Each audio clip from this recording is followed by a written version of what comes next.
aí foi o do ITCMD, né, que tem muito a ver com as holdings. O ITCMD é o imposto de sucessão e de doação e herança.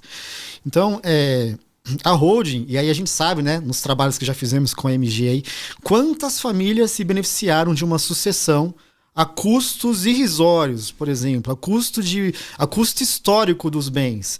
Por quê? Porque era feita a transferência dos bens para a empresa, e São Paulo, até hoje, aqui em São Paulo, tem a lei 10.705, que prevê lá que a base de cálculo do ITCMD é o valor patrimonial, né? Era feita a doação com ou sem reserva de usufruto, e o patrimônio já era feito um planejamento sucessório aí em vida, né? Então, assim, eu sei de muitas famílias que se beneficiaram disso, quer dizer, sabemos, né? Esse exemplo mesmo que eu falei aqui, que está indo na terceira geração, teve esse É isso. Então, aí, assim, agora no final do ano passado, a gente estava muito apreensivo com a possível aprovação do PLP 108, que não foi sancionado até 31/12 de 2025, mas que já foi sancionado agora no começo de janeiro, né? A gente estava muito apreensivo porque lá no PLP 108 tinha um artigo, se eu não me engano, 175 lá, que falava do valuation da empresa para fins de base de cálculo do ITCMD.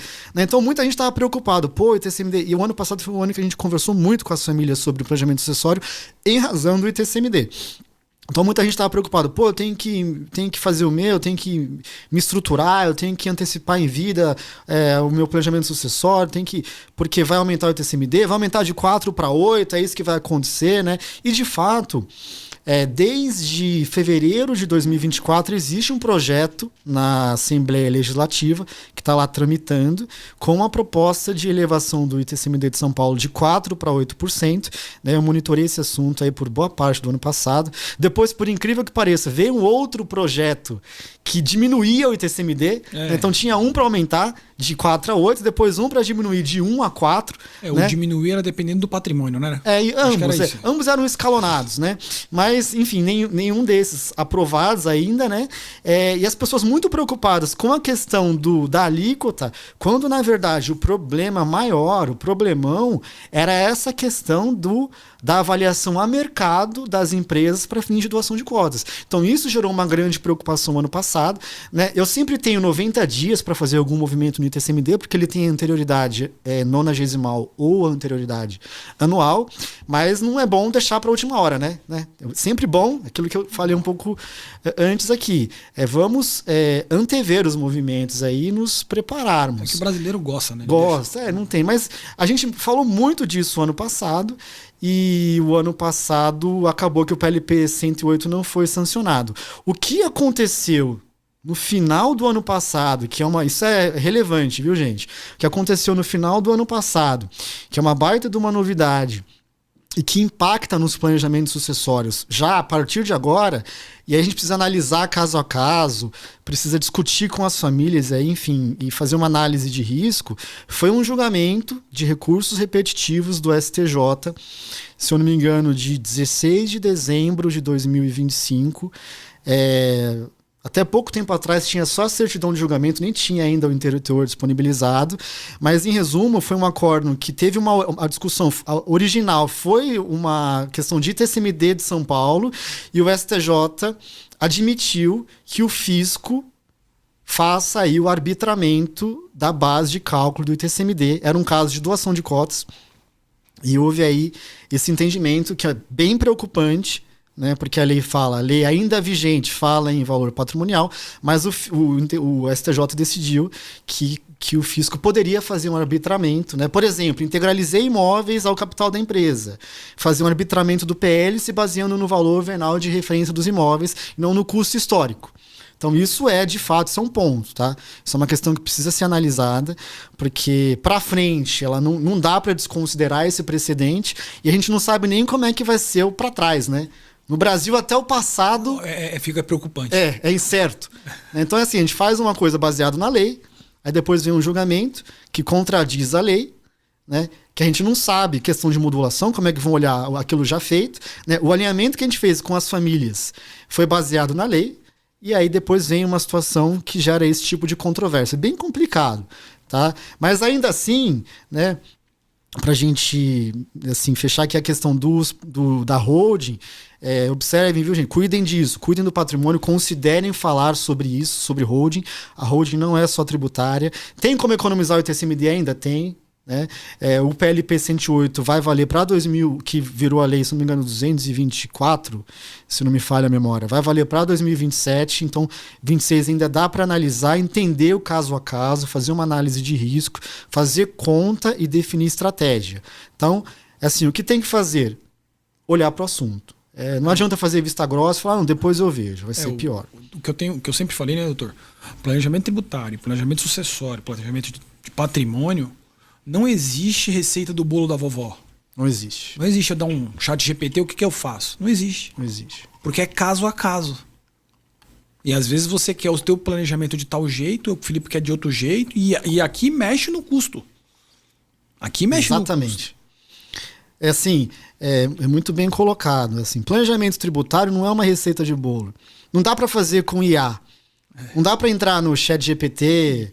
Faz pra mim. No Manos, enfim, não dá para você ir lá e falar, olha, eu tenho uma empresa, eu tenho um patrimônio, eu tenho uma situação tal, planeje para mim qual é a saída tributária mais econômica. Você pode até colocar lá e provavelmente ele vai alucinar, tá? Aí vai, mas assim, não dá. Só não esquece de colocar aqui no Brasil, tá? bem observado. Não pode esquecer de colocar aqui no Brasil. Assim, não dá, você tem que olhar isso com o detalhe, a especificidade do seu caso, né? Olhar para a sua intenção. Né? Quando a gente fala de patrimônio, para o momento de vida, regime de casamento, idade dos filhos... Tem tudo, etc, né? etc. Tem tudo. Tem uma... É um complexo, né? Não é simples. Você vê muito na internet, todo mundo dizendo, não, é só abrir uma empresa e colocar o patrimônio. E eu olho aquilo e falo, cara, como é que pode? Essa é a melhor forma de você fazer errado. É achar que é um produto de prateleira. Inclusive, vira e mexe, chega aí algum caso lá pra gente que a gente tem que levar uma notícia muito triste pro dono do patrimônio, que fizeram errado, tem que consertar. E aí você vai ter que arcar com custos, né? Novamente. E o fizeram errado é jogar tudo no chão e começar de novo. Você vai ter que... mas eu já paguei o ITBI, mas eu já paguei o prestador de serviço, Pois enfim, não é de prateleira. Não é... é só abrir uma empresa e transferir imóvel. Não é, né? Não é, tem que entender... E o pior é que tem caras que vendem curso ainda disso. O que mais tem hoje, né? Curso...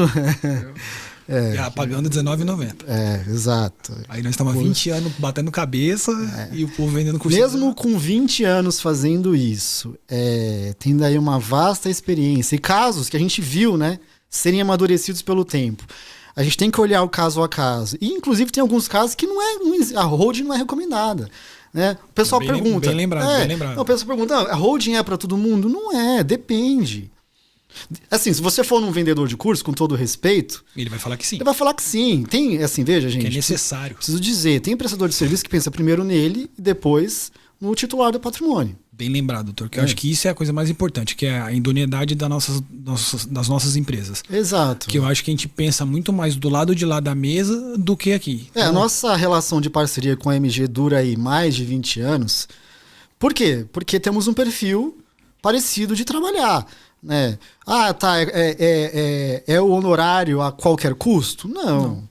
Até mesmo porque, se der errado, né, a MG está no mesmo endereço aí há anos, nós também estamos há anos. A gente não quer um cliente satisfeito que vai lá na porta e diz, você me falou que era isso, não era, e você me enganou. Não, estamos longe disso. É o que a gente falou aquele dia, no próprio cliente que a gente começou a atender agora de vocês. Cara, eu não tenho como. Estou num prédio vermelho, de 3.000 metros, eu não estou numa barraca de cigano.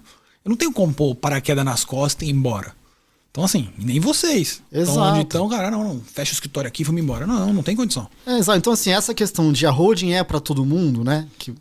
O ponto que eu estava colocando, não é. Entenda o seu caso. Às vezes a pessoa tem um imóvel que é de moradia.